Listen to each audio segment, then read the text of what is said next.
একটি খেজুর গাছ যে ভালোবেসেছিল আল্লাহর নবীকে, একটি গাছ যে অনুভব করেছিল ভালোবাসার গভীরতা, আর সেই ভালোবাসা ছিল এতটাই শক্তিশালী যে নবীজি সাল্লাল্লাহু আলাইহি ওয়াসাল্লামের স্পর্শ হারিয়ে সে কেঁদেছিল শিশুর মতো। এটি কি শুধুই একটি গাছ ছিল, নাকি ছিল ভালোবাসার এক অনন্য নিদর্শন? আসুন শুনে নেই সেই হৃদয়স্পর্শী কাহিনী। মদিনায় আসার পর প্রতি শুক্রবার নবীজি সাল্লাল্লাহু আলাইহি ওয়াসাল্লাম একটি খেজুর গাছের নিচে দাঁড়িয়ে খুতবা দিতেন। তিনি যখন এই খেজুর গাছের গায়ে হেলান দিতেন, গাছটি যেন ধন্য হয়ে যেত নবীজির স্পর্শে।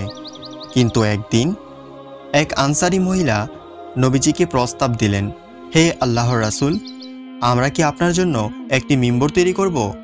নবীজি সাল্লাল্লাহু আলাইহি ওয়াসাল্লাম বললেন, তোমরা চাইলে করতে পারো। এরপর এক কাঠমিস্ত্রি সুন্দর একটি মিম্বর তৈরি করলেন, যেখানে দাঁড়িয়ে নবীজি সাল্লাল্লাহু আলাইহি ওয়াসাল্লাম আরাম করে খুতবা দিতে পারবেন। খেজুর গাছটির পরিবর্তে নতুন মিম্বর রাখা হলো খেজুর গাছটির পাশেই। নবীজি সাল্লাল্লাহু আলাইহি ওয়াসাল্লাম যখন নতুন মিম্বরে দাঁড়িয়ে খুতবা শুরু করলেন, হঠাৎ এক অবিশ্বাস্য ঘটনা ঘটে গেল। খেজুর গাছটি শিশুর মতো কাঁদতে শুরু করলো। কেউ কেউ বলল, মনে হলো যেন গাছের বুক ফেটে যাচ্ছে বেদনায়। নবীজি সাল্লাল্লাহু আলাইহি ওয়াসাল্লাম মিম্বর থেকে নেমে এলেন, গাছের কাছে গিয়ে নিজের মমতার হাত রাখলেন তার গায়ে। তিনি আলতো করে হাত বুলিয়ে দিলেন গাছটির গায়ে, ঠিক যেমন করে এক বাবা তার কাঁদতে থাকা শিশুকে শান্ত করেন। তারপর নবীজি সাল্লাল্লাহু আলাইহি ওয়াসাল্লাম বললেন, এই গাছের পাশে আল্লাহর জিকির করা হতো, আজ তা থেকে বঞ্চিত হওয়ার কারণেই সে কাঁদছে।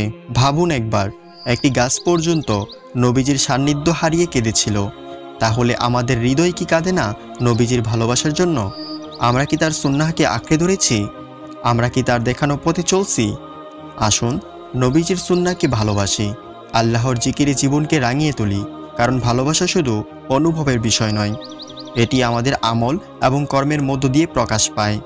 তো বন্ধুরা, কেমন লাগলো নবীজি সাল্লাল্লাহু আলাইহি ওয়াসাল্লামের এই ঘটনাটি? কমেন্ট করে অবশ্যই জানাবেন। এরকম আরও ইসলামিক ঘটনা জানতে চ্যানেলটি সাবস্ক্রাইব করুন। আজ তাহলে এই পর্যন্তই। আপনারা ভালো থাকবেন, সুস্থ থাকবেন। আল্লাহ হাফেজ।